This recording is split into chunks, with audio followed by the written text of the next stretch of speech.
malam hari ini bisa berjalan dengan lancar. Mari kita berdoa sesuai dengan agama dan kepercayaan yang masing-masing. Berdoa dimulai.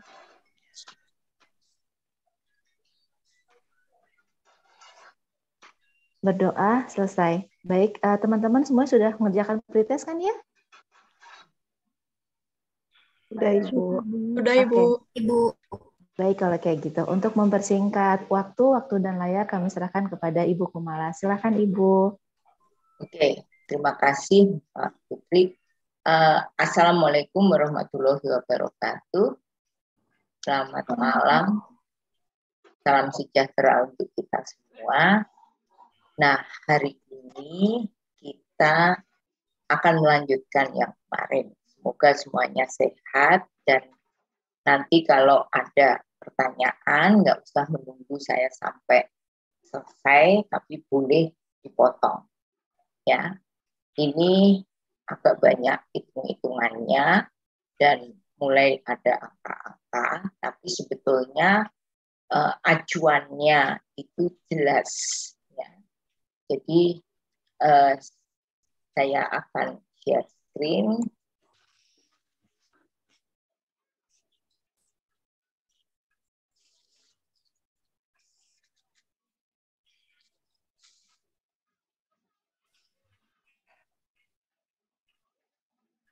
Nah, sekarang kalau kita perhatikan yang kemarin ada metode non-analytical dan analytical.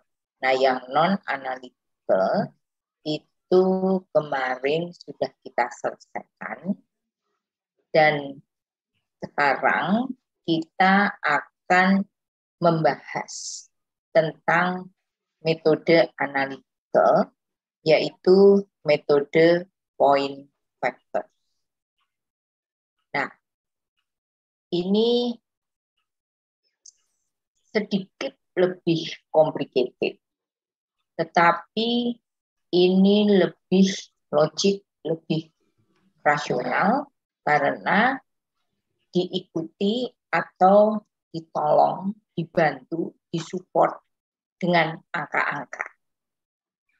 Nah, karakteristik dari metode point factor ini yang kemarin kami jelaskan, yang kemarin saya jelaskan, ini ada pekerjaan evaluasi dengan menggunakan faktor-faktor jabatan secara detail.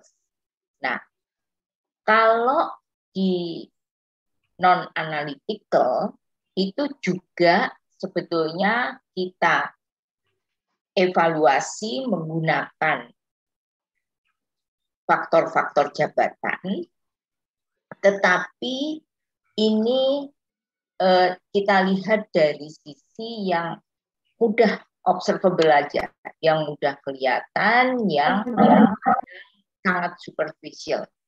Oleh karenanya, yang metode non-analytical itu tidak bisa dipergunakan untuk mengevaluasi jabatan bila dalam satu perusahaan itu jumlah jabatannya banyak. Kalaupun sampai 20 kita menggunakan point factors atau ranking atau classification itu bisa-bisa saja, tetapi kita nanti akan kadang-kadang akan tidak bisa untuk membandingkan satu pekerjaan dengan pekerjaan yang lain secara signifikan. Nah, di dalam metode point factor ini, faktor jabatan itu menjadi sangat penting. Ini biasa juga kita sebut dengan compensable factor. Faktor-faktor dalam jabatan yang diberikan kompensasi. Nah, untuk membedakan besarnya faktor jabatan di satu pekerjaan dengan pekerjaan yang lainnya, maka kita menggunakan skala numerik yang menandakan tingkatan. Artinya, berbasis pada satu compensable factor, di pekerjaan ini tingkatannya lebih tinggi daripada di pekerjaan lainnya. Nah, untuk membedakan ya satu compensable factor dan compensable factor lainnya, maka kita menggunakan bobot. Jadi setiap compensable factor itu kita berikan bobot, dan bobot ini merefleksikan tingkat pentingnya setiap faktor jabatan bagi perusahaan. Adalah kesepakatan, bukan sesuatu yang eksak harus demikian, tapi ini ditentukan secara kesepakatan sehingga nilainya itu relatif. Ya. Dan total point itu artinya bobot kali tingkat, ini adalah nilai jabatan. Nah, ini lebih kurang cara kita menimbang ya antar jabatan yang satu dengan jabatan yang lain. Ini kita menggunakan faktor-faktor yang lebih analitikal, walaupun nilai-nilai pada setiap faktor itu kita tentukan secara kesepakatan. Nah, untuk menghindari subjektivitas, maka sekali lagi saya tekankan bahwa evaluasi pekerjaan sebaiknya dilakukan secara teamwork. Tidak hanya oleh orang dari Departemen SDM saja, tetapi ajaklah teman-teman lain dari operation, dari legal, dari keuangan, dari general affairs, dari sekber. Nah, ajaklah mereka untuk melakukan evaluasi pekerjaan. Supaya apa? Nimbangnya ini lebih objektif. Nah, cara melaksanakan evaluasi jabatan metode point factor ini ada 5 urutan.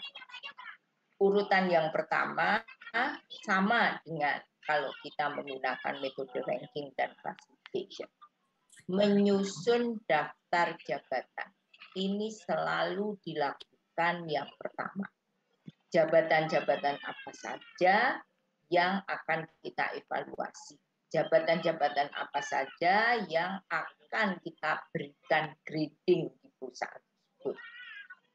Nah, untuk kita bisa mendapatkan kesamaan dalam melihat isi jabatan tersebut atau konten dari pekerjaan tersebut, maka langkah yang kedua itu adalah memastikan bahwa uraian jabatannya itu adalah terkini, ya, updated. Nah, sehingga uraian jabatan ini bisa kita pergunakan sebagai acuan oleh anggota-anggota tim untuk melakukan evaluasi pekerjaan. Nah, kemudian setelah kita melihat uraian pekerjaannya dari setiap jabatan yang akan kita evaluasi, maka kita tetapkan faktor jabatannya. Karena faktor jabatan ini harus bisa dipergunakan untuk menilai semua jabatan. Kemudian kita tetapkan skalanya dan kita tetapkan bobotnya. Nah, kemudian dari sini kita melakukan evaluasi jabatan. Nah, kemudian setelah kita melakukan evaluasi jabatan, kita mendapatkan nilai dari setiap jabatan, nilai atau bobot jabatan, dan berbasis pada bobot jabatan tersebut, maka kita tentukan gradingnya. Kita tentukan golongannya. Yang pertama,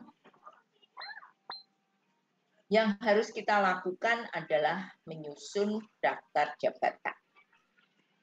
Nah, di sebelah kanan itu saya gambarkan struktur organisasi.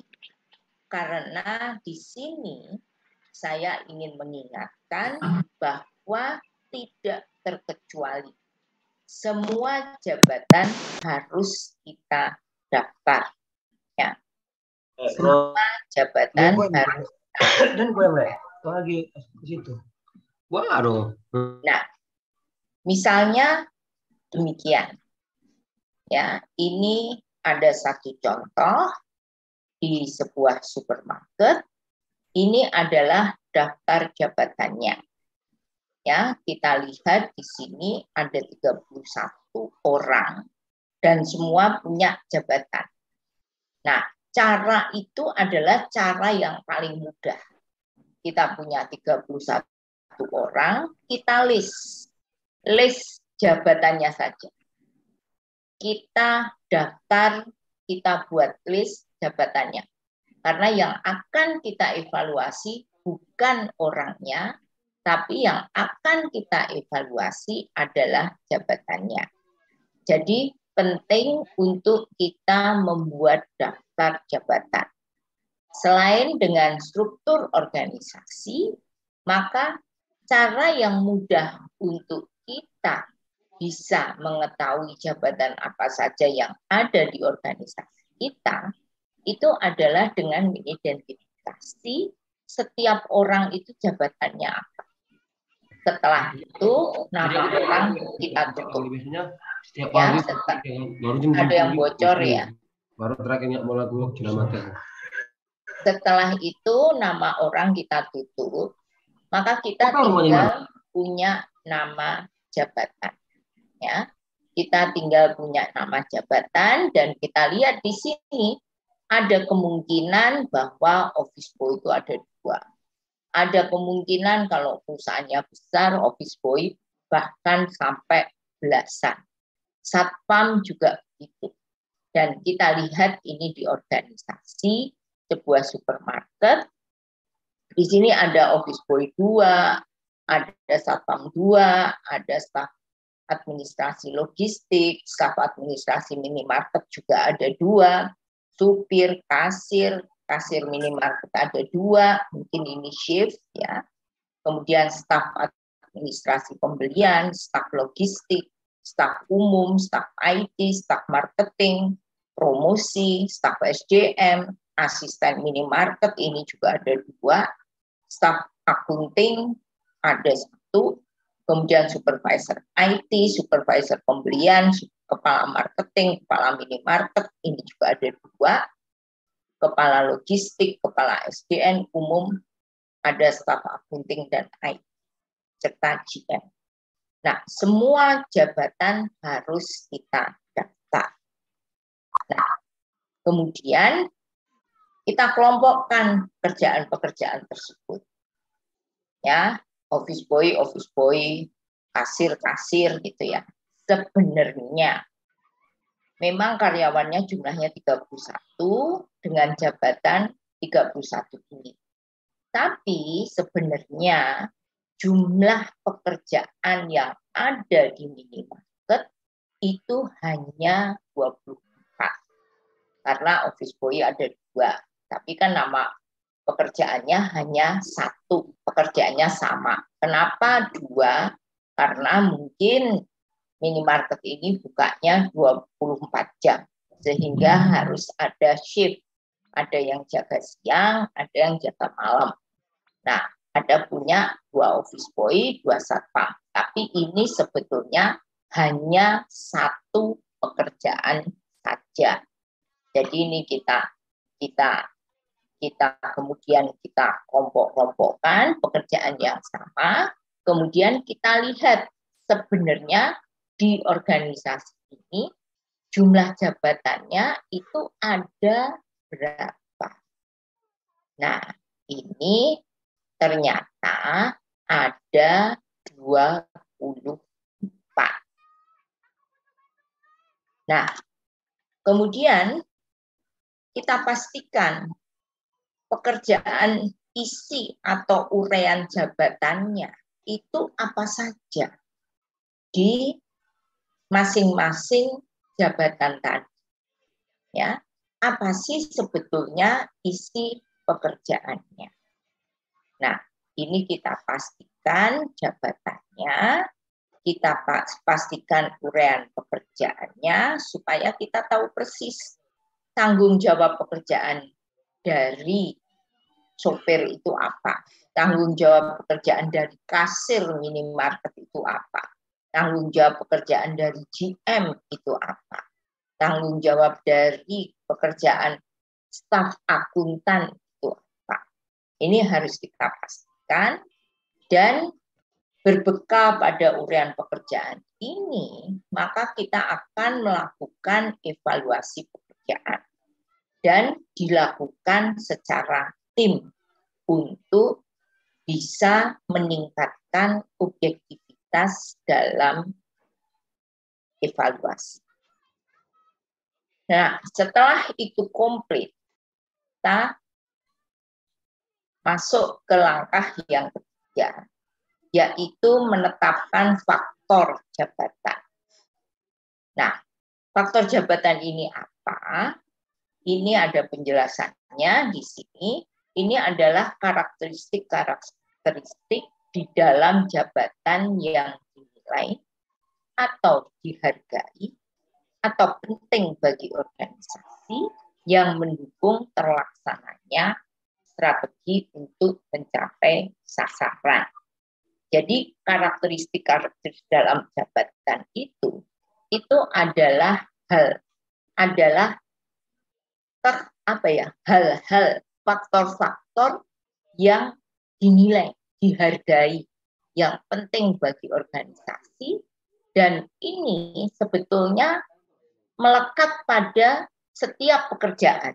Hanya kadarnya itu tidak sama. Kadarnya tidak sama. Misalnya saja kalau pekerjaan-pekerjaan itu seperti ini, kita mau milih Putri Indonesia. Nah, cantiknya, semua cantik itu. Tetapi ada kriteria yang menyebabkan yang satu nilai cantiknya lebih daripada yang lain. Dari kriteria apa? Dari kriteria bentuk mata, dari kriteria bentuk hidung, dari kriteria bentuk pipi, dari kriteria bentuk mulut. Nah, inilah yang disebut dengan faktor-faktor yang penting, yang menyebabkan kecantikan satu orang dengan orang yang lain itu berbeda. Nah, masing-masing ini ada. Mungkin si A, ya, si Ana ini nilai hidungnya adalah 1 itu, tapi Betty nilai hidungnya mungkin 4, Carla nilai hidungnya mungkin 3, sedangkan Dina ini mungkin nilai hidungnya adalah 1 juga. Nah, inilah sebetulnya yang membedakan cantiknya satu orang kandidat Putri Indonesia dibandingkan dengan lainnya. Nah, kembali lagi untuk faktor jabatan, maka faktor jabatan itu sebaiknya berbasis pada strategi dan nilai-nilai organisasi. Karena semua pekerjaan mestinya sana arahnya. Kemudian berbasis pada kinerja yang ingin dicapai dan bisa dipahami oleh semua pihak yang berkepentingan atau para stakeholders, ya. Dan tentu saja ini diharapkan logik wajar bagi para tim job evaluator. Nah, yang sangat populer, faktor jabatan atau compensable factor ini ada 4. ada 4 ya. Yang pertama itu adalah keahlian. Kadang-kadang orang di sini juga menyebut pengetahuan dan keterampilan yang diperlukan oleh pekerjaan.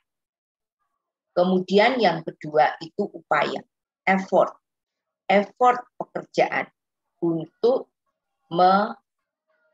melakukan kegiatan maupun untuk menyelesaikan permasalahan-permasalahan yang ada di dalam pekerjaan. Terus tanggung jawab. Tanggung jawab ini merepresentasikan output yang harus dihasilkan oleh pekerjaan tersebut. Dan kondisi lingkungan itu adalah environment yang melingkupi pekerjaan tersebut. Ada pekerjaan yang kondisi lingkungannya itu di luar ruangan, ada yang di dalam ruangan, dingin pula, banyak duduk. Tapi ada juga dalam ruangan, tapi harus banyak berdiri. Nah, ini menjadi faktor-faktor yang sebaiknya diperhatikan pada saat kita melakukan evaluasi pekerjaan. Nah, 4 faktor ini masih terlalu besar, ya, masih terlalu umum, masih terlalu generik kalau langsung kita pergunakan untuk mengevaluasi jabatan. Nah, biasanya faktor-faktor ini kemudian kita deploy, kita turunkan menjadi subfaktor, menjadi faktor-faktor yang lebih spesifik sehingga ini bisa lebih mudah untuk kita kenali pada pekerjaan-pekerjaan yang sedang kita evaluasi. Nah, misalnya di sini faktor keahlian. Nah, ini kita turunkan menjadi 2, yaitu subfaktor atau turunan faktornya. Itu adalah pengetahuan dan pengalaman. Nah, untuk memudahkan, untuk menyamakan persepsi di antara anggota-anggota tim job evaluasi, maka sebaiknya ini didefinisikan. Misalnya saja, pengetahuan itu definisinya adalah tingkat pendidikan yang dipersyaratkan oleh pekerjaan. Sedangkan pengalaman itu adalah tingkat pengalaman yang diperlukan untuk melaksanakan pekerjaan. Nah, upaya itu diturunkan menjadi 2 subfaktor, yaitu tuntutan fisik yang didefinisikan sebagai tingkat kekuatan dan kesehatan fisik yang disyaratkan oleh pekerjaan. Kemudian tuntutan mental itu adalah tingkat olah pikir yang dituntut oleh pekerjaan, karena pekerjaan dituntut untuk menyelesaikan permasalahan rutin, standar, atau kompleks. Jadi pekerjaan itu kan macam-macam ya. Ada yang dituntut untuk menyelesaikan permasalahan yang rutin, standar, tapi juga ada yang dituntut untuk menyelesaikan permasalahan yang kompleks. Nah, sedangkan di tanggung jawab itu diturunkan menjadi 2 subfaktor juga, yaitu tanggung jawab mengatur dan tanggung jawab keuangan. Masing-masing ada definisinya. Kemudian di kondisi lingkungan itu juga diturunkan ke dalam 2 subfaktor, kondisi pekerjaan dan bahaya. Nah, ini juga masing-masing ada subfaktornya. Nah, standar yang kita buatlah untuk memudahkan kita melakukan evaluasi jabatan itu adalah penentuan skala. skala nilai pada setiap subfaktor. Nah, skala nilainya itu bisa kita buat 1 sampai dengan 4, 1 sampai dengan 5, 1 sampai dengan 6.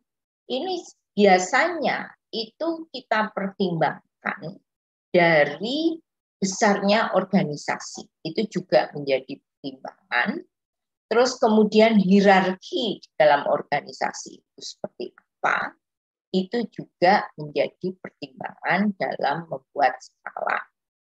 Nah, di sini kita menentukan skala untuk setiap subfaktor atau turunan faktor itu 1 sampai dengan 5.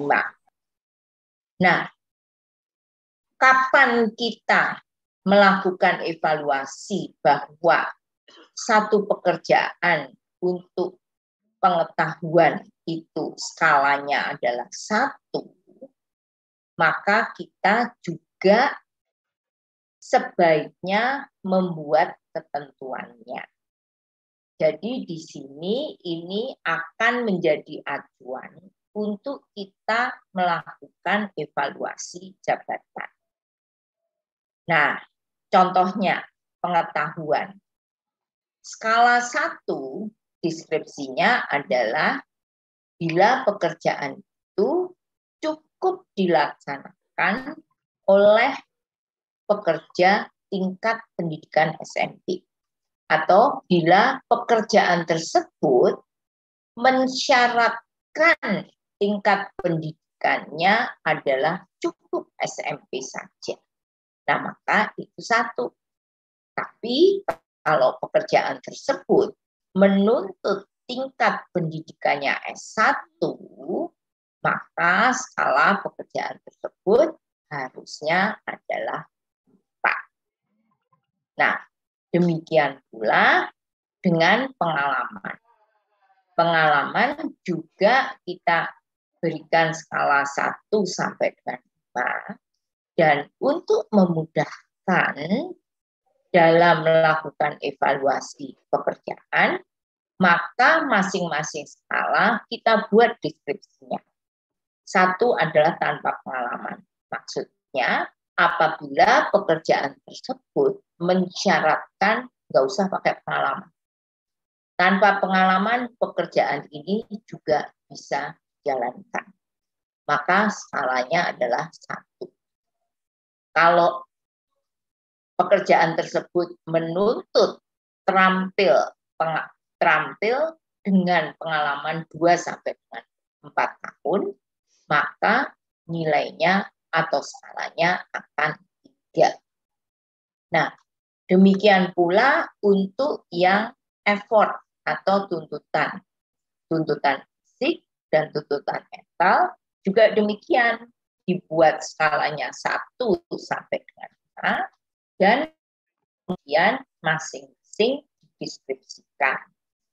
Sekali lagi, deskripsi ini bukan harga mati, tapi ini adalah contoh, bisa dipertimbangkan, dan ini sepenuhnya sebetulnya adalah kesepakatan di antara anggota tim job evaluasi.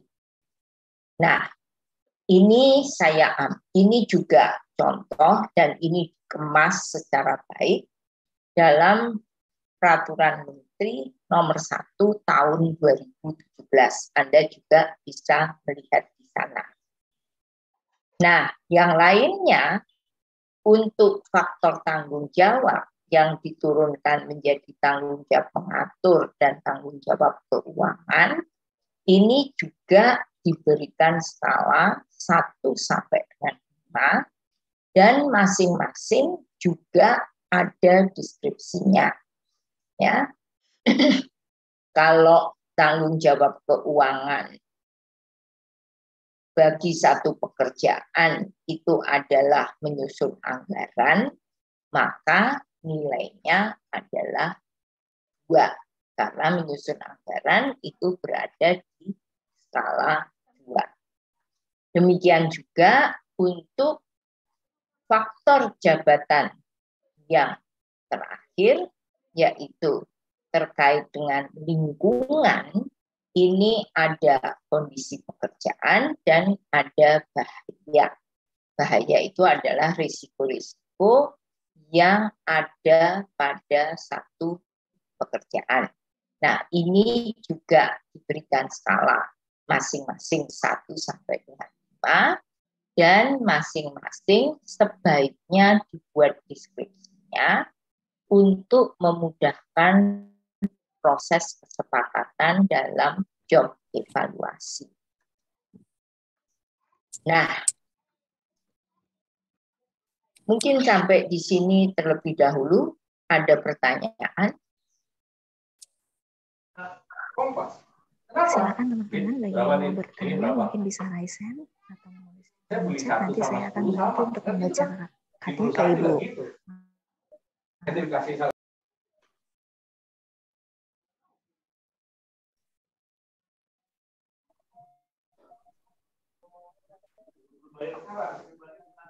Ada yang ingin bertanya, teman-teman? Kalau tidak ada, saya teruskan dulu ya. Mohon maaf, Ibu Mala, ada Ibu Iris, salah satu mentor yang mau bertanya. Silakan Ibu Iris. Terima kasih Bu atas kesempatannya. Secara teori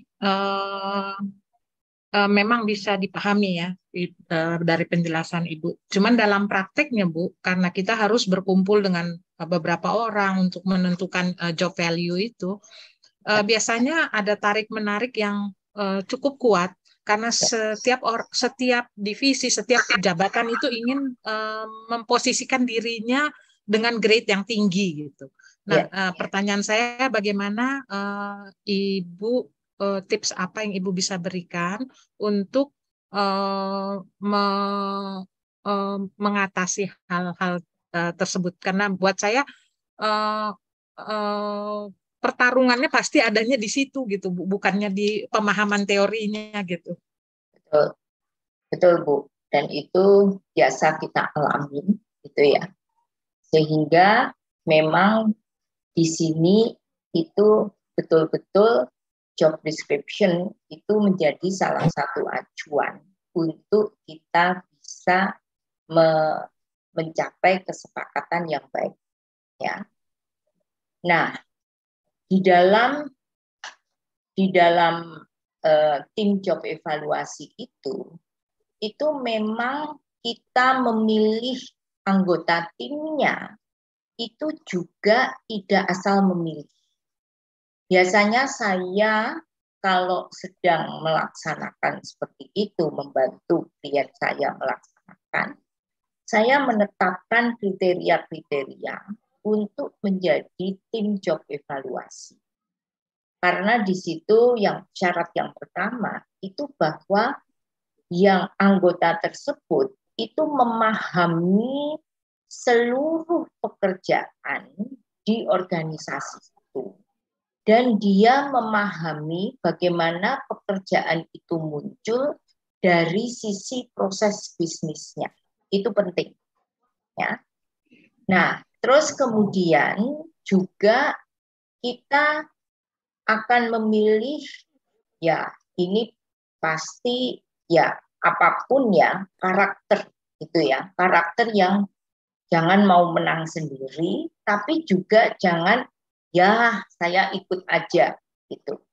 Itu yang penting harus kita perhatikan.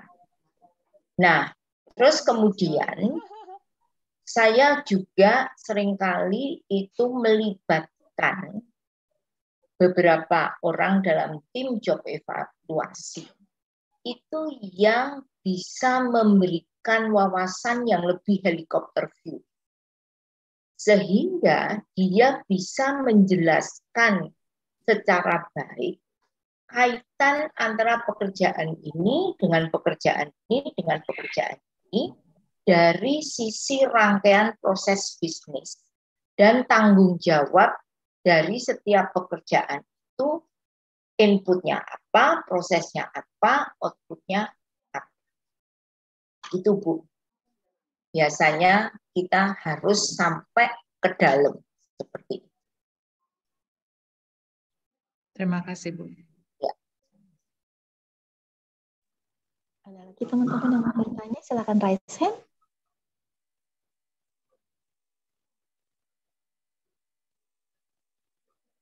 Belum ada lagi Ibu Mala. Oke, saya lanjut ya. Baik. Nah, kemudian untuk memudahkan, maka setiap faktor itu kita berikan bobot. Ya, kita berikan bobot untuk membuat ini lebih analitikal. Nah, di sini ditentukan bahwa total bobot itu 1000. Ada juga yang menggunakan total bobot itu 100.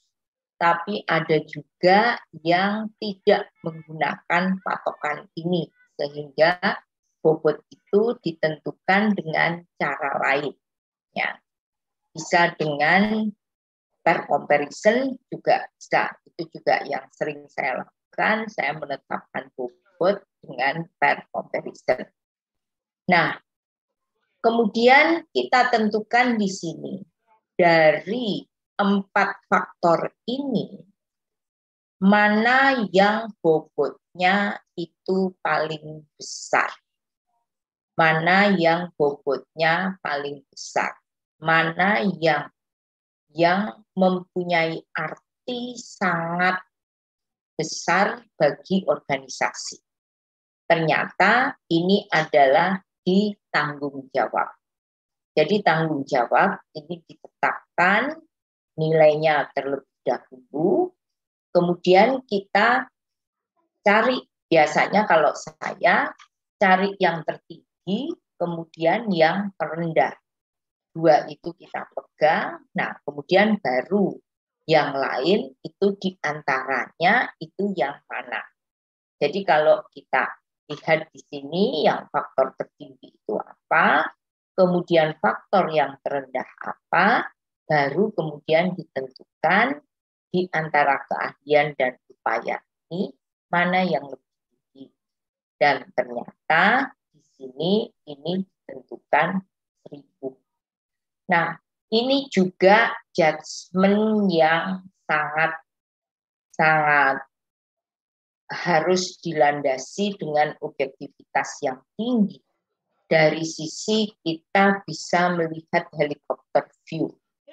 Ya, helikopter view yang seperti tadi saya sampaikan, ini adalah dari satu pandangan terhadap semua proses bisnis di situ dan bagaimana proses bisnis ini direalisasikan oleh pekerjaan-pekerjaan yang ditentukan oleh organisasi tersebut.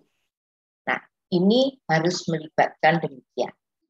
Nah, kemudian di turunan faktor, karena tadi yang ada skalanya adalah di subfaktor, maka setiap poin ini diturunkan kembali kepada turunan faktor ini.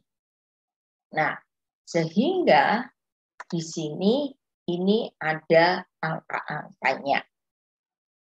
Nah, angka-angka di sini ini tidak harus selalu deret tambah, tidak harus selalu deret ukur, tapi kembali lagi bahwa ini harus kita tetapkan berbasis pada objektivitas kita dalam mendalami isi pekerjaan tersebut. Jadi di sini memang perlu pemahaman yang baik, perlu pemahaman yang mendalam, perlu pemahaman yang luas terhadap pekerjaan-pekerjaan yang ada di dalam organisasi tersebut. Nah, tentu pemahaman itu tidak hanya sekedar membaca judul jabatan saja, tetapi kita juga harus paham bahwa pekerjaan-pekerjaan ini untuk melaksanakan proses bisnis yang mana. Apakah proses bisnis utama, apakah proses bisnis support atau proses bisnis manajemen. Itu juga menjadi acuan kita. Jadi kalau kita dilihat di sini, yang kita pegang ini tetap 1000, dan dari 2 subfaktor ini tetap 300, tetapi untuk skala 1 itu bisa ditetapkan 10. Kenapa 10? Ini karena 1 itu adalah lulusan SMP. Kemudian di sini lulusan SMA, ini S1, ini S2, dan ini S3. Misalnya semacam itu. Nah, terus kalau yang pengalaman, ini 0 pengalaman. 0 pengalaman itu diberi angka 0. Kemudian di sini 20, 60, 130, 180. Jadi ini bukan deret ukur, bukan juga harus deret hitung, gitu ya. Bukan deret ukur ataupun deret hitung, tapi benar-benar ini adalah satu cara menentukan yang bentuknya adalah kesepakatan, ya, kesepakatan sehingga menghasilkan angka-angka. Nah, dari angka-angka ini kemudian kita lakukan evaluasi jabatan. Nah, pada saat kita melakukan evaluasi jabatan ini kita menilai satu persatu pekerjaan, kita evaluasi berbasis pada faktor-faktor yang sudah ditentukan. Nah, jadi misalnya contoh di sini untuk staf SDM, keahlian yang terkait dengan pengetahuan ini ada pada skala 5. Ya. Karena skala 5, maka isinya 120. Kalau pengalaman ini ada pada skala 3. Jadi nilainya 60. Jadi demikian ya, teman-teman, ini kita berikan angka-angka dan kondisi lingkungan. Ini kenapa 0? Karena ini ada di skala 1 ya. Baik itu untuk subfaktor kondisi pekerjaan maupun subfaktor bahaya. Nah, setelah ini dijumlahkan, ini ada total nilainya 270. Nah, inilah yang kita pergunakan sebagai acuan untuk kita melakukan grading. Ya. Nah, ini juga ada contoh lagi di Kepala SDM dan Umum. Ini pengalamannya tentu dituntut lebih tinggi daripada staf SDM. Jadi di sini ada 130, ini ada di skala 4. Ya. Dan ini hasilnya. Nah, ini semua bisa kita lakukan dan kemudian setelah kita lakukan, maka kita akan bisa lihat daftar jabatan dan total poinnya. Jabatannya ini ada 24, seperti tadi yang sudah kita bahas, dan masing-masing nilainya itu adalah ini, dengan cara menilai, mengevaluasi seperti 2 contoh ini. Ya. Mungkin kalau sekarang ini kita ada berapa kelompok, nanti kalau kita melakukan ini, bisa jadi bahwa belum tentu semua kelompok itu akan menghasilkan nilai atau bobot yang sama. Karena itu tadi, pemahaman terhadap pekerjaan dan pendefinisian pekerjaan-pekerjaan yang kita evaluasi. Nah, dari situ kemudian tahap yang kelima itu adalah menentukan golongan jabatan. Nah, Yang harus kita lakukan pertama di dalam menentukan ukuran jabatan adalah menentukan batas bawah dari total poin terkecil dan batas atas dari total poin terbesar. Jadi ini kalau kita lihat di sini, total poinnya adalah 150. Kita tentukan terlebih dahulu batas bawahnya itu berapa. Ya, batas bawahnya itu berapa, batas bobot terendahnya itu berapa, dan kita lihat juga yang terbesar, dan yang terbesar ini kita pergunakan sebagai acuan untuk kita menentukan bobot yang tertinggi. Ya. Nah, di sini kita lihat, ya, kita bulatkan ke bawah untuk total poin terkecil itu ada 150 dan kita membulatkan pada total poin yang terbesar 870. Maka total poin terkecil itu 150. Nah, ini kita tetapkan batas bawahnya 100 dan total poin terbesar itu 870 dengan batas atas 900. Nah, ini sekali lagi, ini juga kesepakatan karena tidak ada aturan yang ini harus 100 atau ini boleh 80 atau ini boleh 110, itu tidak ada ketentuan.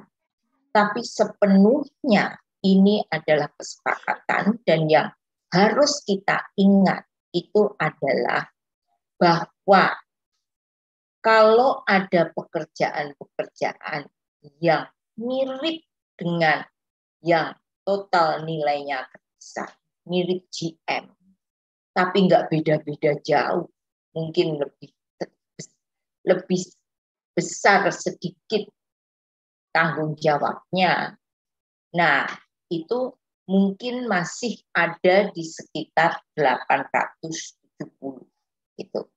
Jadi diberi allowance, mungkin kalau beda ya bedanya nggak jauh-jauh pas, mungkin bedanya hanya 10 poin atau bedanya 15 poin. Jadi masih berada di dalam batasan range yang ada.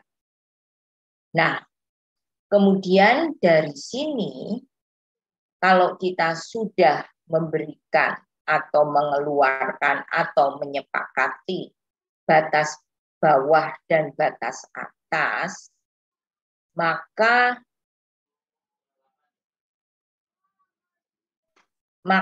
kemudian kita menentukan jumlah golongannya. Ya, kita menentukan jumlah golongannya dengan cara kita menghitung intervalnya antara batas bawah dan batas atas. Ya, kita tetapkan saja. Misalnya intervalnya 100 untuk memudahkan hitungannya, sehingga jumlah jabatannya itu, jumlah golongan jabatan itu ada 8. Ini dari batas atas dikurangi batas bawah dibagi interval. Nah, dari perhitungan di atas maka jumlah 8. Nah, tabel golongan jabatannya adalah seperti ini. Intervalnya tadi 100, jadi dari batas bawah 100 ditambah 100, jadi 100 sampai 200, itu golongan jabatannya 1, 201 sampai 302, 301 sampai 400 ada 3, 401 sampai 500 ada 4, 501 sampai 400 ada 5, dan seterusnya sampai 801 itu sampai dengan 900 itu adalah di golongan 8. Nah, kalau kemudian kita lihat dari 24 pekerjaan tersebut, ya, ini kita lihatnya dari hasil pembobotan ini, maka berdasarkan angka-angka ini, berdasarkan hasil evaluasi ini kita bisa melihat pekerjaan-pekerjaan ini berada di golongan berapa. Jadi yang nilai pekerjaannya antara 100 sampai 200 itu masuk di golongan 1, itu adalah untuk pekerjaan office boy, satpam, staf administrasi logistik, staf administrasi minimarket, dan supir. Untuk yang nilai jabatannya 201 sampai dengan 300 itu ada di golongan 2. Nah, ini jumlah jabatannya banyak. Ada kasir minimarket, ada staf administrasi pembelian, staf logistik, dan lain-lainnya. Nah, kebetulan yang di golongan 3 ini tidak ada, kemudian di golongan 4 ada, di golongan 5 juga tidak ada, di golongan 6 ada, di golongan 7 juga ada, dan di golongan 8 itu ada. Nah, itu tadi cara kita melakukan evaluasi jabatan dengan metode analisis, dengan metode point factor. Nah, kalau kita bandingkan antar metode, antara ranking, classification, dan point, itu ada masing-masing ada karakteristiknya, ada kelebihan dan kekurangannya. Misalnya saja di ranking. Ranking itu karakteristiknya adalah membandingkan seluruh pekerjaan sampai mendapatkan ranking. Jadi di sini pekerjaannya tidak bisa banyak, hanya ada beberapa dan itu berada dalam satu perusahaan. Kelebihannya, prosesnya sederhana, cepat, dan mudah dipahami serta murah. Kekurangannya, tidak ada standar yang jelas sehingga tidak bisa dipakai untuk jumlah pekerjaan yang semakin banyak. Sedangkan classification itu karakteristiknya adalah berbasis pada definisi setiap grade jabatan yang dipergunakan untuk acuan penggolongan jabatan. Jadi kita sudah menentukan ada berapa grade, masing-masing grade itu kita definisi, kemudian pekerjaan itu semuanya kita cocokkan dengan definisi setiap grade. Metode ini punya kelebihan bahwa prosesnya juga sederhana, mudah digunakan, ada standar di setiap grade jabatan sehingga memudahkan evaluasi jabatan. Nah, kekurangannya ini memang tidak bisa dipergunakan untuk perusahaan dengan jumlah jabatan yang banyak. Karena deskripsi setiap grade akan menjadi sulit diaplikasikan karena diharapkan setiap grade itu definisinya itu signifikan berbeda. Nah, sedangkan di metode point itu karakteristiknya adalah faktor jabatan ini menjadi penentu tingkat kepentingan jabatan. Nah, nilai atau bobot jabatan ditentukan oleh jumlah poin. Jadi ini menggunakan faktor jabatan yang betul-betul kita tentukan, kita tetapkan, dan faktor jabatan ini yang menjadi acuan untuk kita menentukan jumlah poin dari setiap pekerjaan. Kelebihannya, definisi faktor jabatannya itu jelas, sehingga menghindarkan subjektivitas evaluasi. Jadi tadi ya, masing-masing faktor diberikan definisi, sehingga berpegang pada definisi tersebut, itu kita berharap subjektivitas itu bisa dihindarkan atau diminimalisasi. Nah, kekurangannya agak sulit untuk dilaksanakan.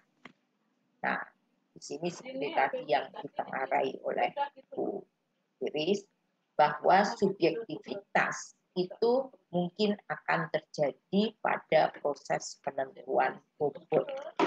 Ini akan terjadi seperti tadi yang saya sampaikan, menetapkan 300, 120, 480, itu juga tidak mudah. Karena selain kesepakatan dan pemahaman terhadap pekerjaan tersebut, itu adalah kita harus benar-benar objektif melihat helikopter view. Oleh karenanya, Bapak dan Ibu sekalian, banyak perusahaan yang pada saat melakukan evaluasi pekerjaan ini mengajak konsultan untuk bekerja sama.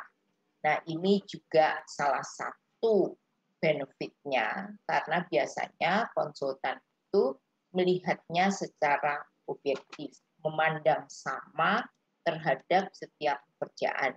Karena bagaimanapun juga, Bapak dan Ibu, seperti tadi, Mas dan Mbak, saya juga menyampaikan, kita biasanya mengajak salah satu pejabat atau beberapa pejabat yang mampu melihat pekerjaan-pekerjaan tersebut dari helikopter view, ya, sehingga ada satu pandangan yang lebih objektif dan memberikan penjelasan yang sejelas-jelasnya kepada para anggota tim job evaluasi.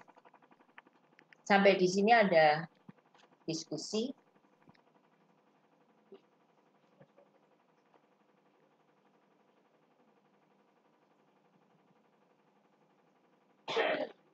Tak ada cinta yang lain.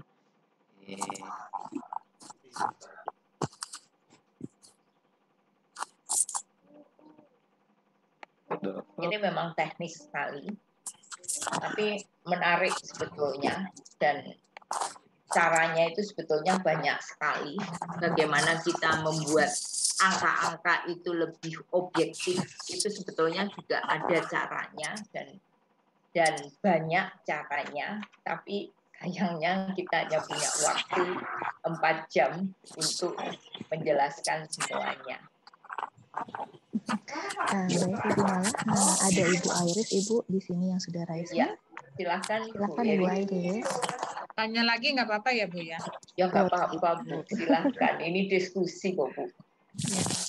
Kan organisasi itu berkembang setiap saat ya Bu, apalagi akhir-akhir ini kan perkembangannya itu sangat cepat gitu.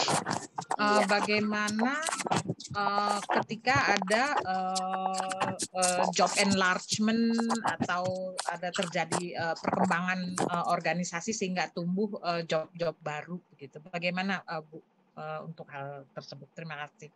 Ya, terima kasih Bu. Jadi kita tidak bisa menghindar, ya. Kita tidak bisa menghindar adanya perkembangan-perkembangan di mana di perusahaan itu kadang-kadang kita merasa tidak terkendali kok ada job baru. Nah, job baru ini juga harus segera kita tangani, ya. Tangani bukan ditempeleng ya Bu, ya. Tapi harus kita lihat, kita manage. Kita manage itu supaya apa? Kalau tidak kita langsung slotkan kepada penggolongan yang ada, itu seringkali menimbulkan jealousy, menimbulkan keiri hatian. Nah, kalau job baru itu langsung kita cari lebih kurang padanannya kemana dan kita slotkan. Kalau perlu kita ragu-ragu, kita lakukan job evaluasi khusus kepada pekerjaan-pekerjaan yang baru tersebut, dan mungkin kita ambil sedikit pekerjaan-pekerjaan yang kira-kira menjadi pekerjaan yang semula hanya ini kemudian dikembangkan ke sini itu. Nah, itu yang biasa kita lakukan, itu Bu. Nah, terus kemudian yang kita harus juga perhatikan itu adalah kalau ada enlargement atau enrichment, apakah ini harus pindah golongan? Ini belum tentu. Maka ini sebetulnya gunanya range 100 sampai 200, 201 sampai 300. Nah, range ini sebetulnya untuk mengakomodasi bila terjadi enrichment atau enlargement, itu supaya pekerjaan ini tidak harus pindah golongan, pindah kelas, ya. Karena seringkali enlargement enrichment itu terjadi karena pemegang jabatannya pinter, pemegang jabatannya kompeten, sehingga pekerjaan tersebut di enlarge atau di enrich gitu. Nah, kalau ini nanti harus pindah golongan, maka nanti akan kesulitan bila pemegang jabatannya itu sudah dipromosikan. Jadi gunanya range itu adalah untuk menampung kemungkinan berubahnya nilai jabatan karena adanya enrichment atau enlargement. Karena pada waktu pejabat yang lama ini dipindahkan, itu kan, dipindahkan promosi, kemudian diganti pejabat yang baru. Nah, ini kadang-kadang juga menjadi persoalan. Ternyata gedenya pekerjaan ini mungkin kurang bisa diselesaikan dengan baik oleh si pekerja baru. Sehingga harus dilihat lagi sedikit, wewenangnya ditarik lagi ke atas, sedikit pekerjaannya dibagi ke samping kiri atau ke samping kanan. Itu Bu. Terima kasih Bu. Ya, sama-sama. Selanjutnya ada Mbak Stiti Bu yang mau bertanya. Silakan Mbak Stiti. Iya, terima kasih Bu untuk kesempatannya. Bu, saya mau izin bertanya. Kemarin kan dalam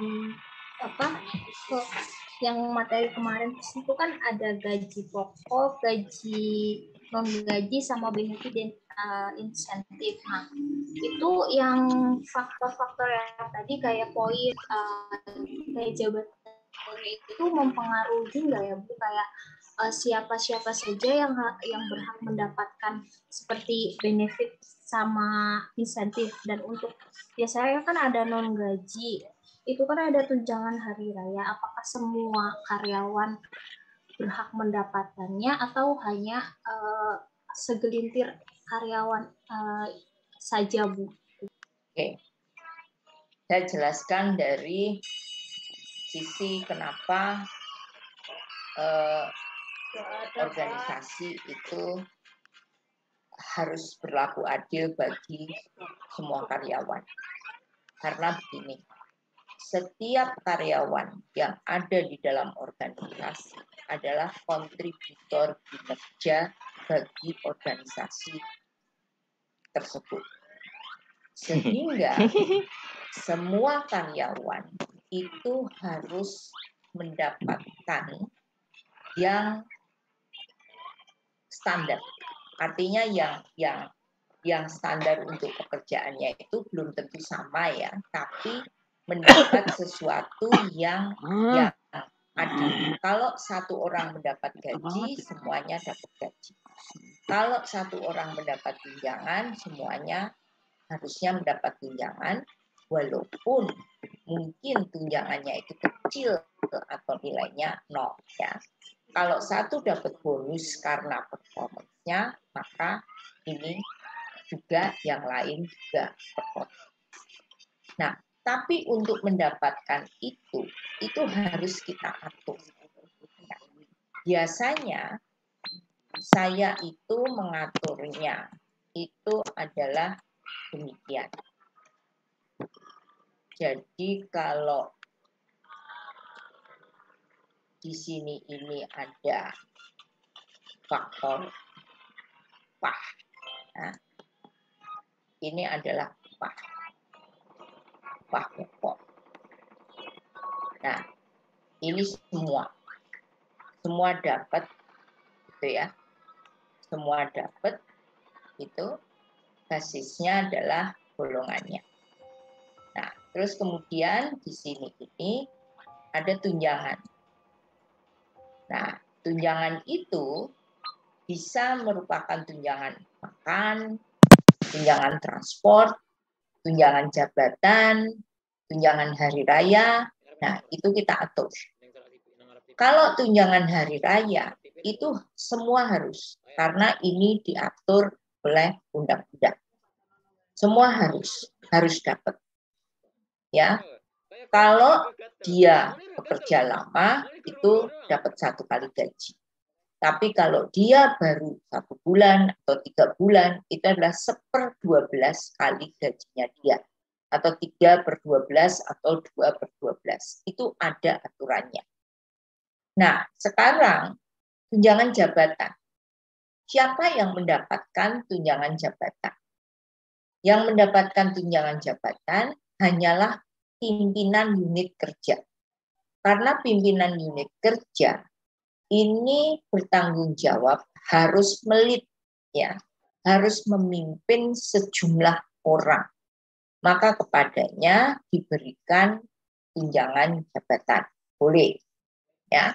Nah, di sini diatur yang mendapat tunjangan jabatan adalah jabatan-jabatan apa saja. Belum tentu semua jabatan, tapi ini harus diatur dan kalau saya ya mestinya dikomunikasikan kepada karyawan. Nah, terus kemudian tunjangan makan, tunjangan transport, semua butuh makan, semua butuh transport. Semua melewati makan siang di tempat kerja. Nah, ini mungkin peraturannya adalah diberikan kepada semua. Nah, apakah nilai uang makannya itu dibedakan antara karyawan biasa dengan para pimpinan?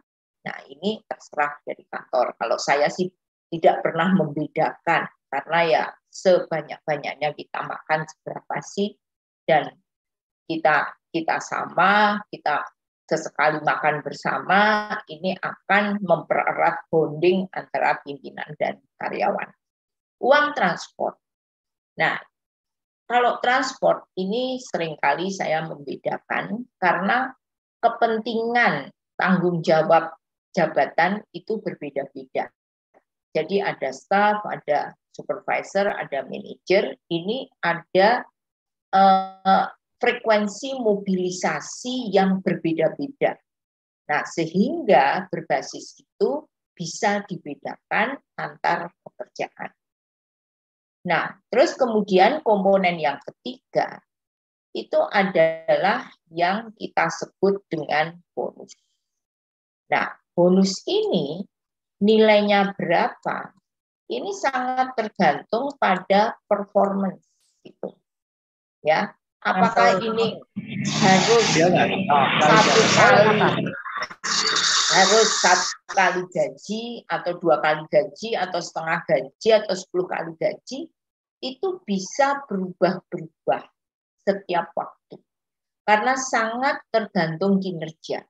Kalau kinerja organisasi bagus, itu asumsinya kontribusi karyawan juga bagus sehingga bonusnya bisa bagus. Tapi antara yang satu, siapa yang dapat istimewa, siapa yang dapat biasa, siapa yang dapat sedang, kita lihat lagi kontribusinya itu apakah sesuai dengan target yang diharapkan. Kalau yang melebihi target yang diharapkan, yang mestinya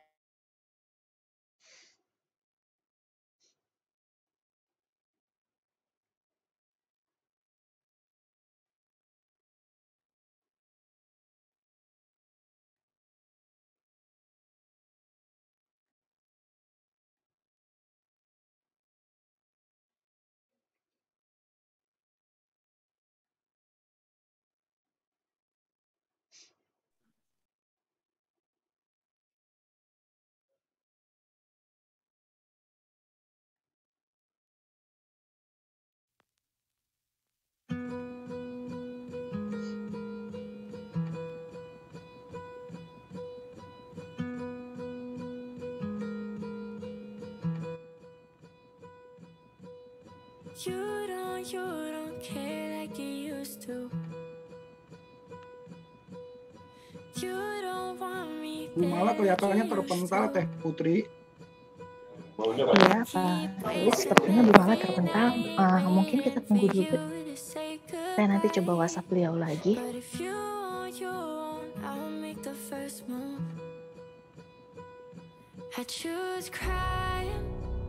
Mohon maaf ya Bapak dan Ibu mentor, tunggu sebentar. I choose silence over being lied to. I choose drinking alone, drowning in my tears in my bedroom. 'Cause it'll make me happier than you do. I choose crying over you. You know just how to get me. How to take my love and use it against me. I keep wasting all my Bu Mala sedang coba untuk join Mas Adnan, ditunggu sebentar ya. Saya tadi sudah raise hand soalnya.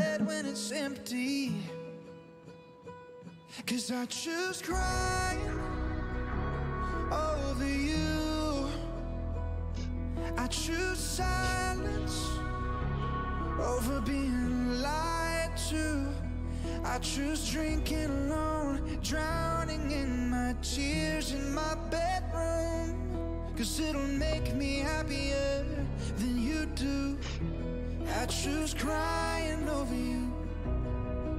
Yeah, I choose crying over you. Yeah.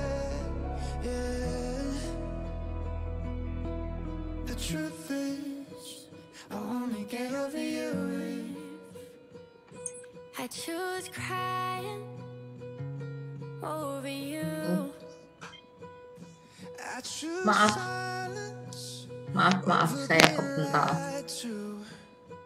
Nih, teknologi di satu sisi memudahkan, di sisi yang lain juga kadang-kadang hilang. Oke, saya teruskan. Jadi tadi di performance itu sangat tergantung pada kondisi kinerja organisasi maupun individu si kontributor itu. Jadi begitu. Tadi siapa? Titi ya? Ya. Iya Ibu, Mbak Titi. Ya, terima kasih untuk penjabarannya. Ya. Ada lagi yang raise hand dari Mas Adnains. Silakan Mas Adnains. Silakan. On mic. Baik Ibu, selamat malam.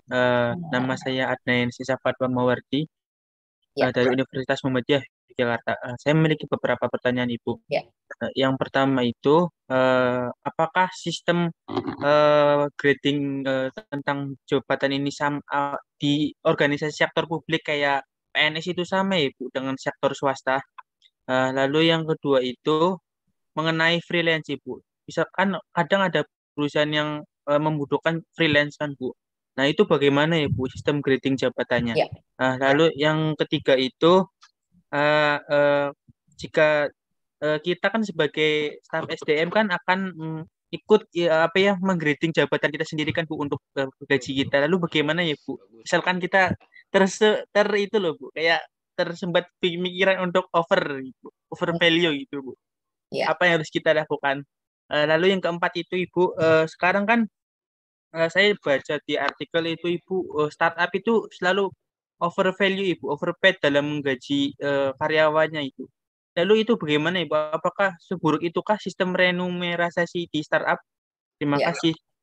Terima kasih. Yang pertama, sistem penggajian PNS itu ada dua.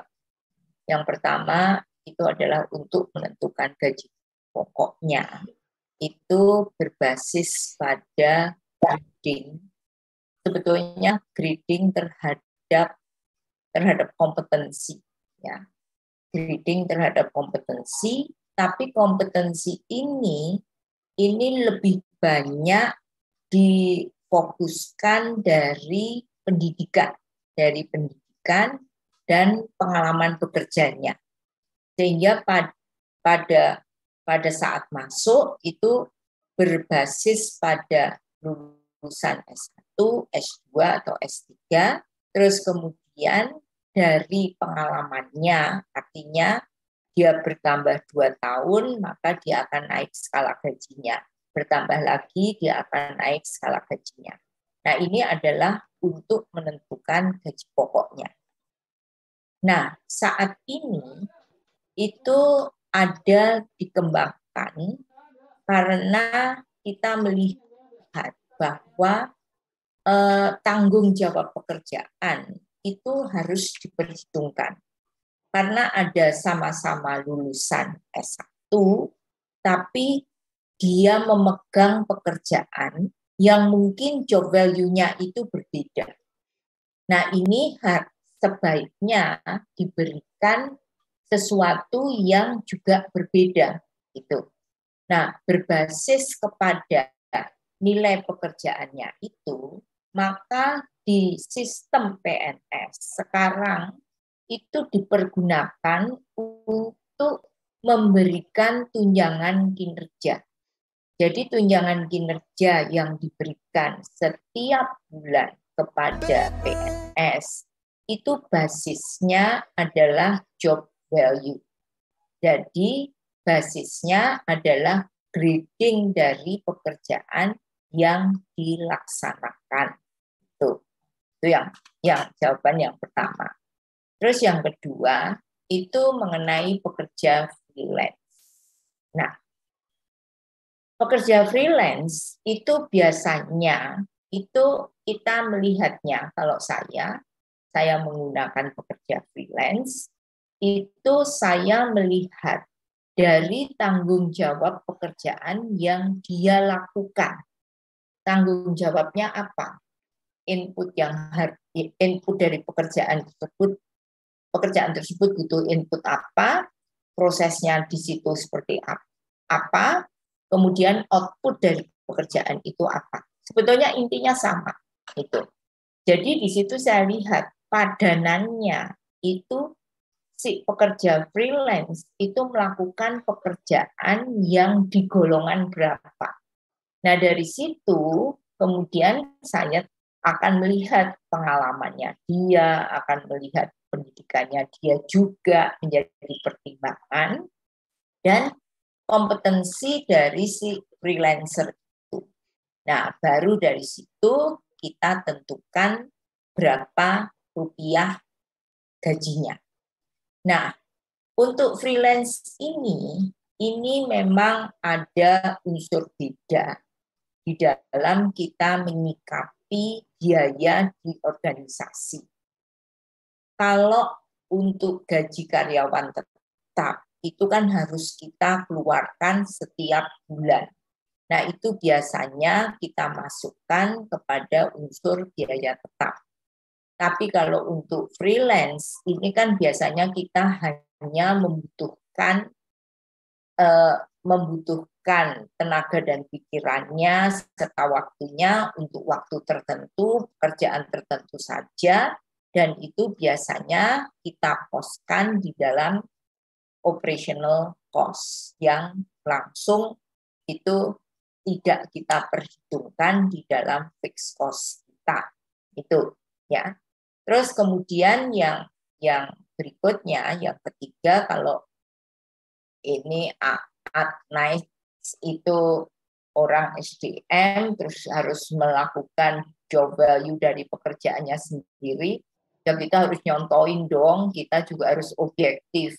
Maksud kita orang SDM, kita ikut-ikut arus, padahal kan kita harus memimpin supaya tim itu bekerja secara objektif. Kita harus belajar untuk objektif. Pasti bisa dan harus bisa, orang SDM itu harus bisa objektif, dan kita harus belajar dari sedikit demi sedikit, dan nanti kita akan bisa tahu bagaimana kita harus mendudukkan diri kita. Nah, terus kemudian overvalue pada perusahaan startup. Nah, ini juga harus hati-hati. Seperti kemarin yang saya contohkan, kita ini harus melihat cita-cita kita untuk punya perusahaan itu apa sih? Sustain. Sustain itu berarti kan harusnya hidup dalam jangka panjang. Kalau hidup dalam jangka panjang itu banyak yang harus kita pikirkan. Ya, bagaimana tenaga kerjanya supaya bersama-sama kita untuk melanggengkan perusahaan ini, bagaimana kita harus mempunyai biaya yang dibutuhkan dari hari ke hari agar perusahaan kita langgeng. Nah, itu harus kita pikirkan benar.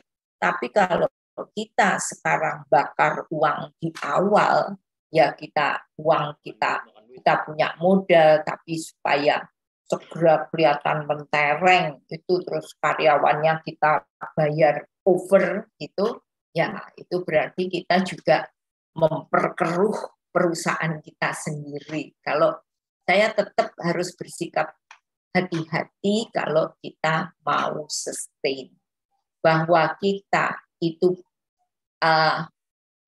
bisa mengeluarkan lebih pada satu ketika, itu boleh-boleh saja. Tapi tetap harus ada perhitungan dan risikonya. Karena risiko itu kita memperhitungkan apa yang terjadi di masa yang akan datang. Itu saya kira nice. Baik Ibu, terima kasih atas penjelasannya. Sama. Bagaimana teman-teman? Apakah ada lagi yang ingin ditanyakan? Mungkin bisa raise hand atau menuliskan di kolom chat. Nanti saya akan bantukan untuk menanyakannya ke Ibu Malah. Silahkan.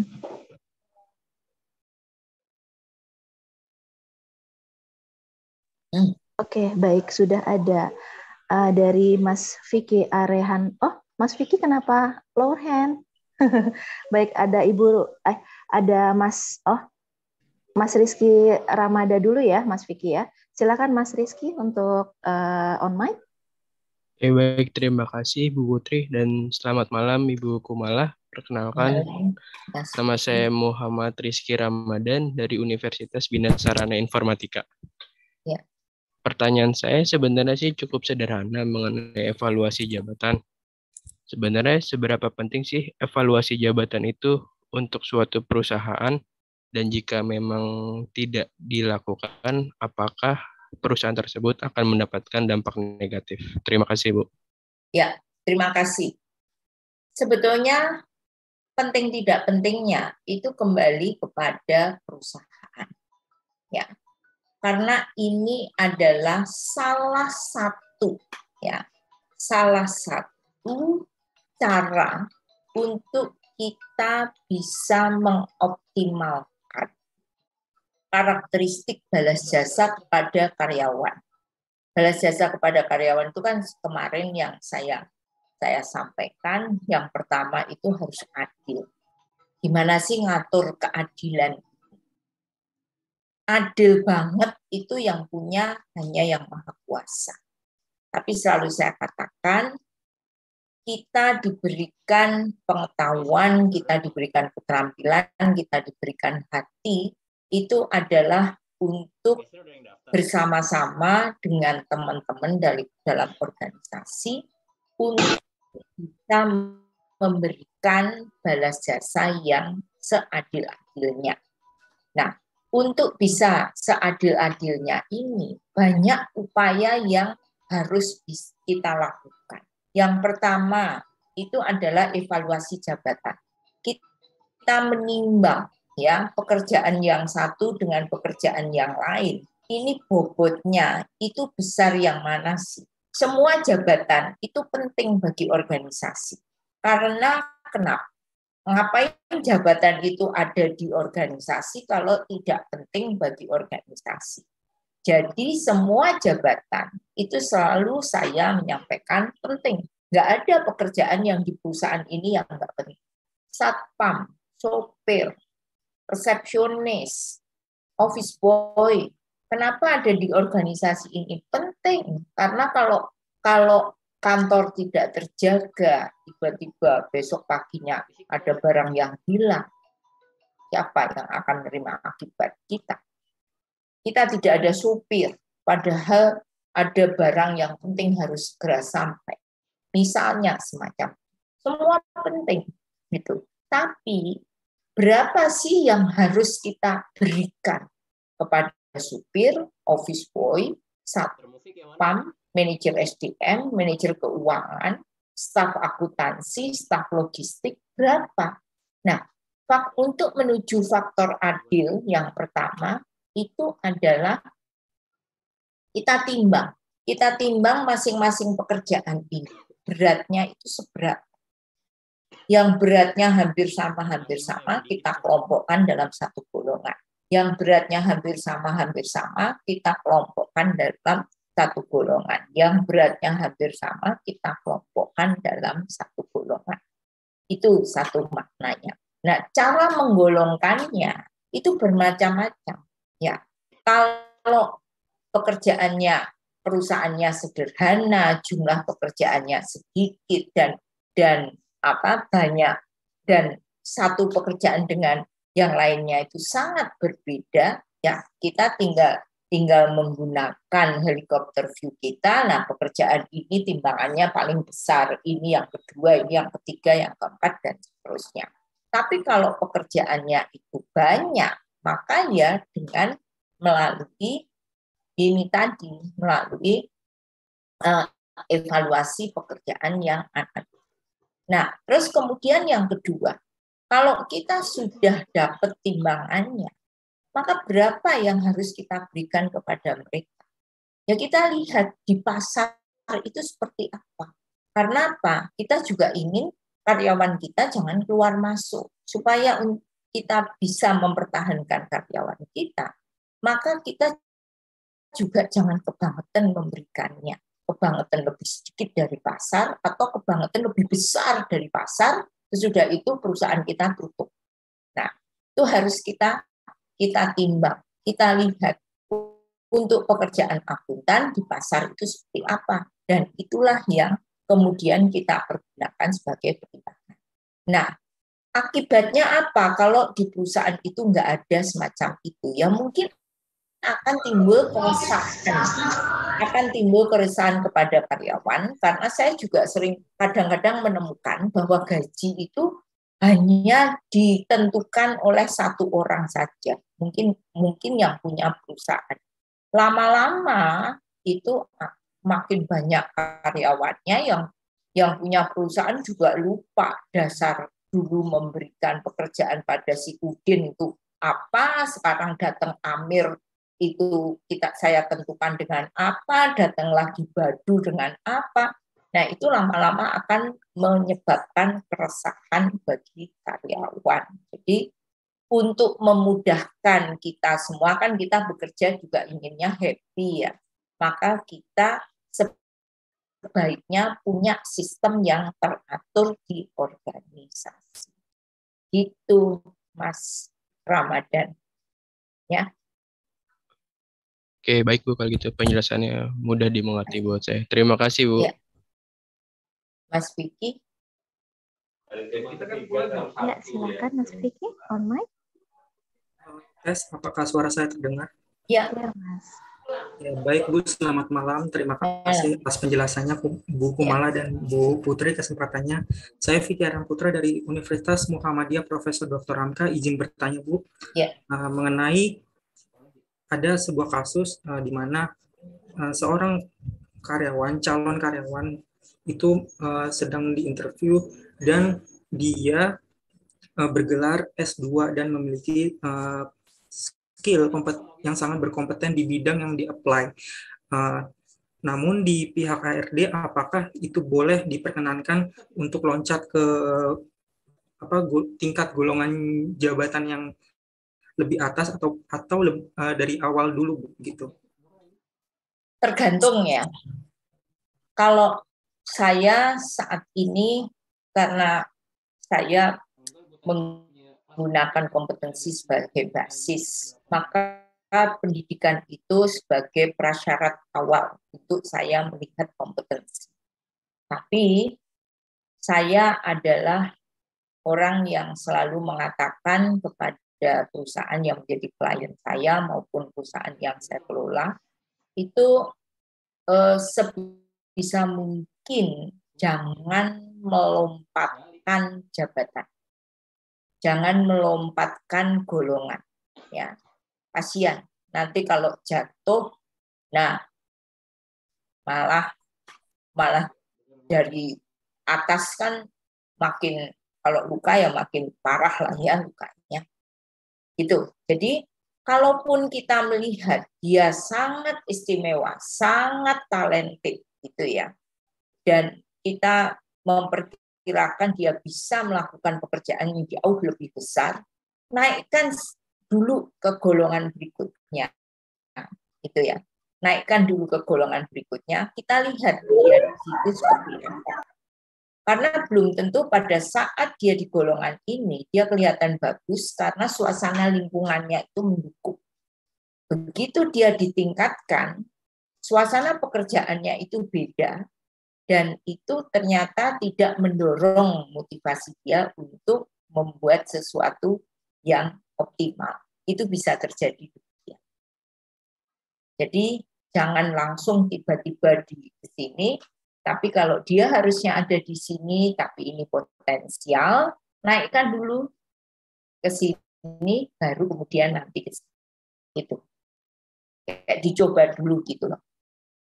Itu. Karena bagi organisasi juga konsekuensinya berat. Karena kita tidak bisa tiba-tiba menurunkan golongan orang. Gitu. Ya. Oke. Walaupun yang di-apply itu posisi general manager ataupun sekelas atasan supervisor, tetap di bawah dulu ya Bu ya? Tergantung sih, kalau dia sudah punya pengalaman yang setara dan referral ya, dan apa biasanya kan di lamaran itu kan kita diminta untuk siapa yang bisa dihubungi gitu ya. Kalau saya akan menghubungi siapa itu dan saya akan menanyakan, akan mendiskusikan tentang kinerja orang ini gitu. Itu kalau dia memang trusted dan memang capable ya oke. Tapi kadang-kadang kita melihat dia bagus di satu tempat, itu belum tentu dia nanti juga akan bagus di tempat kita. Karena lingkungannya beda, dan lingkungan itu biasanya sangat berpengaruh pada mood seseorang. Gitu. Itu hati-hati. Ya. Oke. Baik Bu, terima kasih banyak. Yuk. Bu Mala, mohon maaf, ini ada 2 pertanyaan yang ada di kolom chat.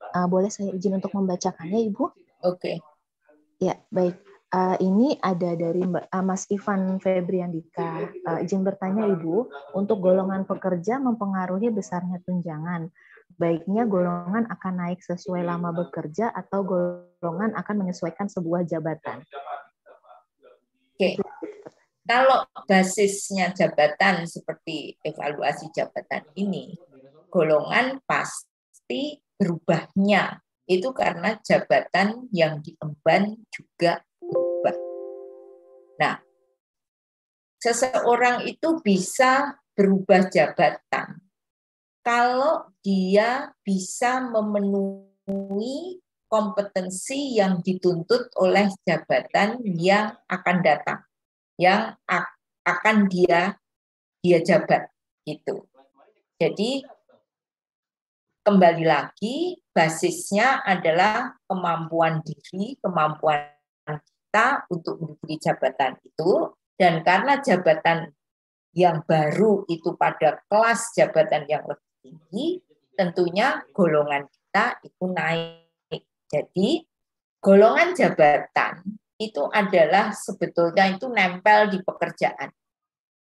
Kalau golongan orang, nempelnya di orang. Nah, kalau yang tadi pertanyaan siapa ya, tadi yang pegawai negeri, sistem pegawai negeri itu, gaji pokoknya itu menggunakan golongan yang nempel di orang, tapi kalau tunjangan kinerja itu penggolongannya menggunakan penggolongan yang nempel di pekerjaan. Itu. Jadi berubahnya itu karena berubahnya jabatan. Kalau kita mengikuti penggolongan pekerjaan. Siapa tadi yang bertanya? Dari Mas Ivan Febriandika. Bagaimana Mas Ivan? Sudah clear atau mau mungkin on mic? Sepertinya tidak ada lagi respon Ibu dari Mas Ivan. Baik, untuk next question dari Mbak Venda Nur Andiva Yafid. Apabila menggunakan skala 1-5 di semua komponen, apakah berarti bobot di semua komponen itu sama? Itu pertanyaannya, Ibu. Ya, bobot di faktor sama. Nah, nanti nilainya adalah skala kali bobot. Itu bobot di faktor yang sama. Jadi untuk setiap faktor, jadi misalnya faktor pengetahuan yang bobotnya faktor pengetahuan itu Pak Haji kemana? Itu kalau dalam contoh yang tadi itu setiap skala sudah ada bobotnya masing-masing. Gitu. Kalau saya biasanya tidak menggunakan poin faktor gitu. Saya biasanya pakai profil ya, pakai profil faktor bukan poin faktor seperti ini. Tapi nggak apa-apa, ini kan adalah cara yang bermacam-macam. Saya juga biasanya pakai cross ya. Kalau saya pakai poin faktor hasilnya seperti ini, kalau pakai profil faktor itu hasilnya seperti apa. Terus kemudian kalau saya mengklasifikasikan hanya untuk pekerjaan-pekerjaan tertentu, itu hasilnya seperti apa. Nah, itu biasanya yang saya lakukan. Dan mungkin saya juga sedikit exercise kalau saya menggunakan faktor-faktor di Hay, itu hasilnya seperti apa. Biasanya saya cross dengan bermacam-macam cara untuk mengevaluasi jabatan. Gitu. Tuh. Tapi nanti itu pasti Anda akan mulai, karena saya juga mulai dari caranya kayak gini. Ya udah diikutin dulu sambil nggak mudeng tapi ngikutin gitu. Lama-lama juga jadi mengerti kenapa kok ini begini, kenapa kok begini. Itu karena juga waktu dan frekuensi kita melakukan evaluasi pekerjaan. Ya, saya kira Mbak Venda clear. Gimana Mbak Venda, clear? Oh iya Bu. Baik, terima kasih banyak Ibu atas jawabannya yang disampaikan Mbak Venda. Kita next ke Mbak Agnes ya. Mbak Agnes Natasha dari Politeknik Negeri Batam, silahkan. Baik, selamat malam Ibu. Ibu Mala juga Ibu Putri. Terima kasih atas kesempatannya. Izin tidak on cam karena ada beberapa masalah dari visinya. Saya ingin bertanya Ibu, tadi ada kebetulan di jawaban Ibu terkait lebih baik seseorang itu melalui tahap-tahap tertentu sebelum dia langsung masuk ke jabatan yang lebih atau golongan yang lebih tinggi seperti itu kan. Tetapi saya memiliki pengalaman pribadi di tempat saya bekerja kebetulan di situ ada program untuk mahasiswa-mahasiswa yang bahkan belum lulus tetapi bisa mengikuti program tersebut untuk dijadikan bahkan general manajernya seperti itu Bu.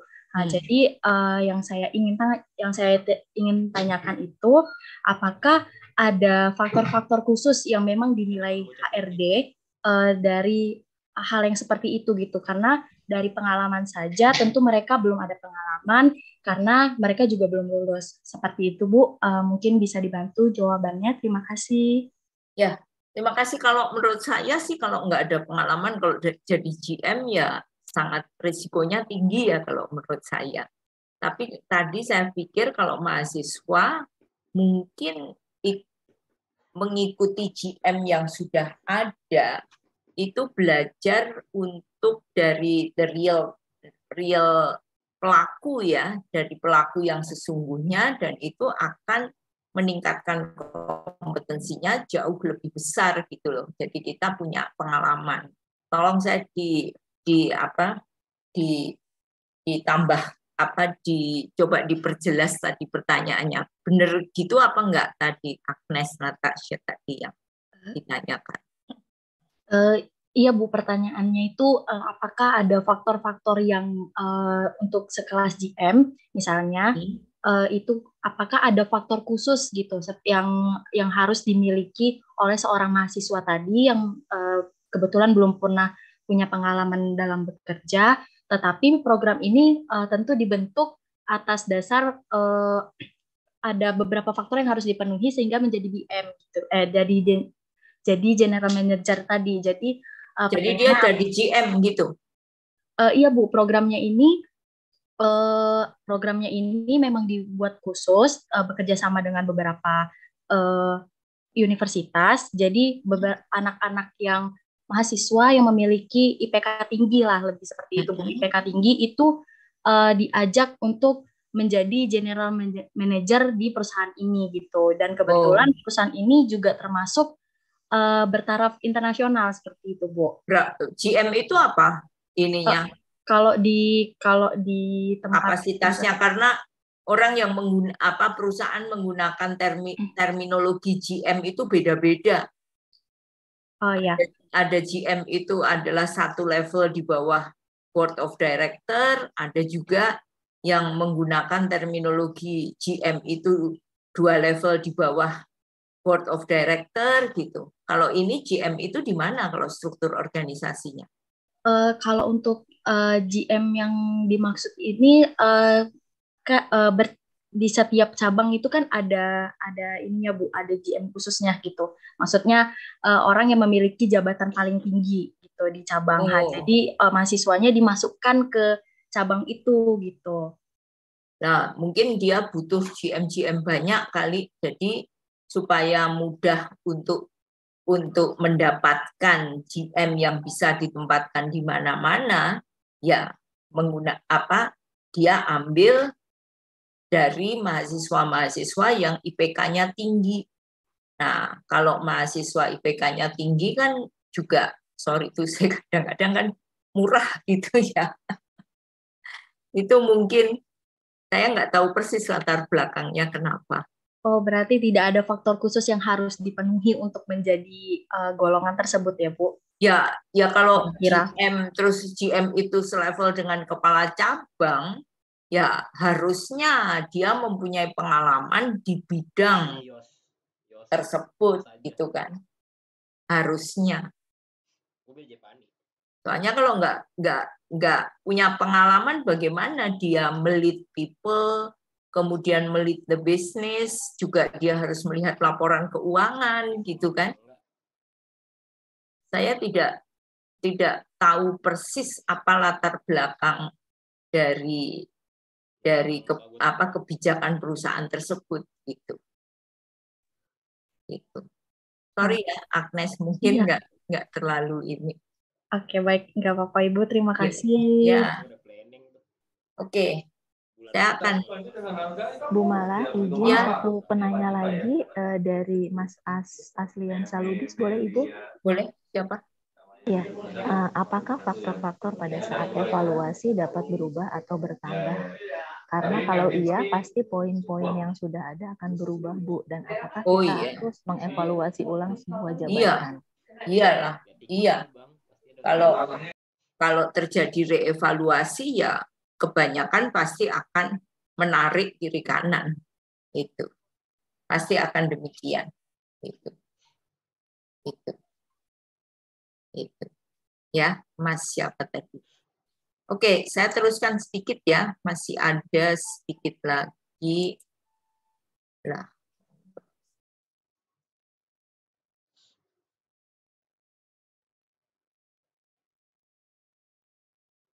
Nah, ini sebetulnya yang saya sampaikan yang terakhir ini adalah contoh sebetulnya. Nah, bukan itu, bukan contoh. Contohnya ada. Ini ada satu lagi di menyusun skala upah, hanya beberapa slide saja. Yang lainnya itu contoh. Jadi menyusun struktur dan skala upah. Jadi kalau tadi gradingnya, maka ini adalah menyusun struktur upah dan skala upahnya. Ini ada beberapa cara. Yang pertama adalah dengan menetapkan upah atau gaji terkecil dan terbesar. Ini dari tadi yang jumlah pekerjaannya tidak terlalu banyak dari perusahaan kecil, maka di sini ini kita lihat upah terkecil untuk jabatan yang terendah, untuk pekerjaan yang terendah. Ini kita harus mempertimbangkan UMR ya, karena pada umumnya itu dibayarkan kepada pekerja dan itu menjadi anjuran dari pemerintah. Terus kemudian yang kedua itu kita menentukan upah terbesar untuk jabatan terendah harus untuk jabatan yang paling rendah itu upah terkecilnya berapa, upah terbesarnya itu berapa. Ini kita tentukan. Jadi di sini itu yang biasa dibayar yang paling murah tukang, misalnya pembantu tukang yang masih baru itu dibayar berapa, sedangkan yang berpengalaman itu dibayar berapa. Misalnya adalah seperti ini. Ini kita menyusun skala upah ya, struktur upah dan skala upah. Jadi pembantu tukang itu struktur upahnya 1,5 juta sampai 2.250.000. Nah, skala upahnya bisa saja dia naik menjadi 1.600.000, terus 1.700.000 dan terus nanti yang terbesar adalah di sini. Nah, itu masing-masing kemudian ditentukan yang terendah berapa, yang terbesar berapa, dan ini biasanya dengan mudah kita peroleh dari rata-rata pasar.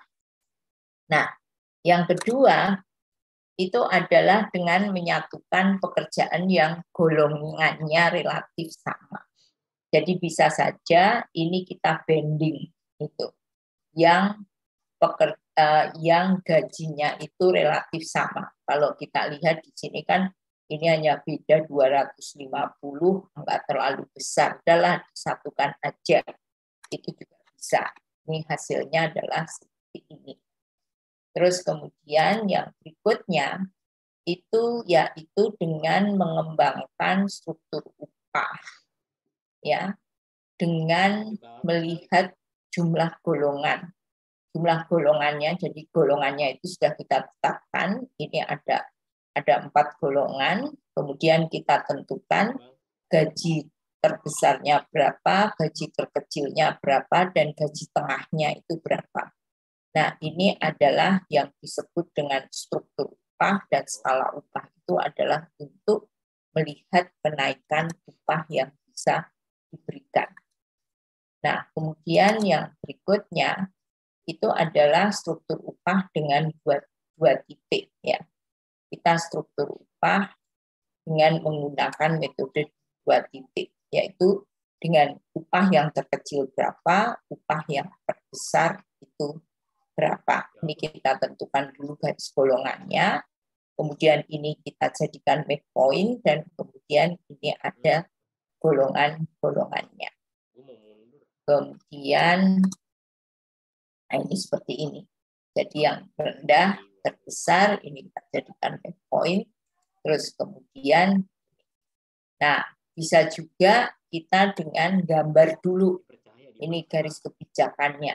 Karena landainya seberapa, policy lainnya itu kita tentukan terlebih dahulu, baru kita perkirakan gajinya itu berapa untuk masing-masing.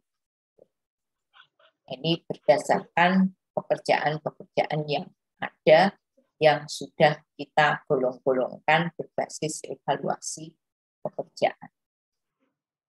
Nah, skala upahnya adalah demikian yang kita sebut dengan skala upah itu adalah satu gini nih.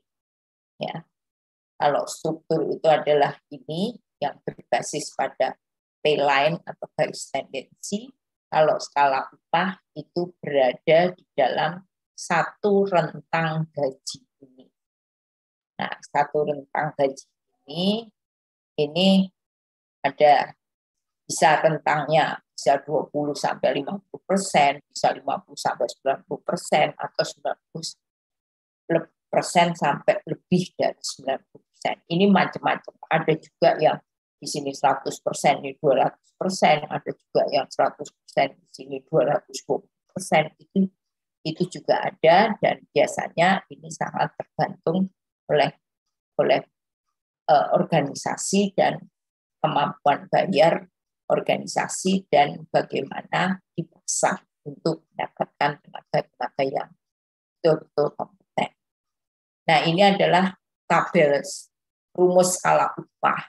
Biasanya ini ada 6 alternatif. Ini ada cara-caranya bagaimana kita menentukan skala upah itu. Jadi kalau kita menentukan terlebih dahulu upah terkecilnya, upah terbesarnya, maka rentangnya bisa kita hitung dengan cara yang seperti ini. Ini yang kedua, itu bila upah terkecilnya dan rentangnya diketahui, maka maksimumnya bisa kita hitung seperti ini, dan upah tengahnya juga bisa kita hitung seperti ini. Nah, ini ada di dalam Peraturan Menteri Ketenagakerjaan RI nomor 1 tahun 2017 tentang struktur dan skala upah. Dan di sini ini adalah contoh yang ada di dalam peraturan menteri tersebut. Oke, sampai di sini masih ada pertanyaan, Mbak Putri? Bagaimana teman-teman, ada yang ingin ditanyakan kembali? Silakan untuk raise hand. Udah capek, ngantuk. Udah 8:30. Iya, Ibu. Oke, terima kasih Mbak Putri. Mungkin bisa saya akhiri ya. Baik, Ibu, baik. Oh, ini nih. Ada lagi, Ibu. Dari Mas Slamet. Mas Slamet sampaikan bahwa apa yang terjadi jika karyawan lama mendapatkan gaji setara dengan karyawan baru? Kalau karyawan lama sudah bekerja selama kurang lebih dari 4 tahun. Biasanya terjadi keresahan itu. Iya. Galau ya, Bu ya? Iya, biasanya terjadi keresahan itu. Kenapa gitu? Padahal berbasis kompetensi, kadang-kadang yang lama itu kurang terdorong untuk belajar lebih banyak. Betul, Ibu. Gitu. Bagaimana Mas Slamet? Saya rasa sudah terjawab atas pertanyaan yang Mas Slamet berikan. Bisa, Bu. Oke, baik. Terima kasih banyak Mas Slamet.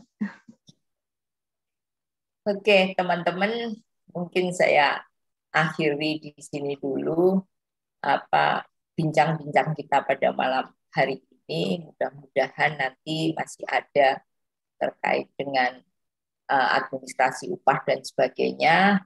Itu juga akan disampaikan oleh teman saya yang sangat qualified. Jadi nanti kalau masih ada pertanyaan-pertanyaan sekitar upah, bisa ditanyakan di situ. Terima kasih sekali atas perhatiannya. Mudah-mudahan apa yang kita perbincangkan selama 2 malam ini bermanfaat bagi kita semua. Terima kasih sekali atas perhatiannya. Salam sehat, sukses selalu, dan mudah-mudahan semuanya nanti kalau uji kompetensi kompeten. Terima kasih. Selamat malam. Wabillahi taufiq wal hidayah. Assalamualaikum warahmatullahi wabarakatuh. Terima kasih. Waalaikumsalam. Terima kasih. Terima kasih banyak, Ibu. Yuk, sama-sama. Waalaikumsalam warahmatullahi wabarakatuh. Yang luar biasa. Teman-teman, jangan lupa setelah sesinya untuk langsung mengerjakan post testnya ya. Baik, Ibu. Iya, Bu. Oke, yuk. Permisi Mbak Putri. Iya, terima kasih banyak Yuk. Ibu. Izin live. Saya izin live ya.